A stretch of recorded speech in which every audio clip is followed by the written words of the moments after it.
Hello everyone, in today's video I will show you how to deposit money into your Webull account step by step. So first thing, open your Webull app and then log in into your account. After that, make sure you are on the home screen. At the top, tap on the transfer button. This is the fastest way to deposit money.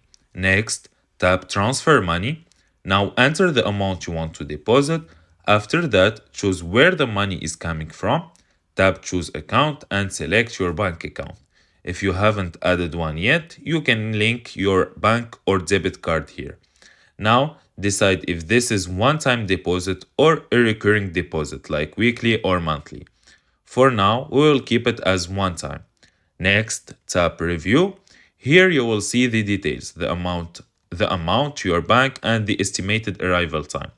With instant deposit, you can start trading in just few minutes, even though the money is still processing from your bank. Finally, tap submit to complete the deposit. And that's it. If you found this video helpful, don't forget to like and subscribe in the channel. Thank you for watching.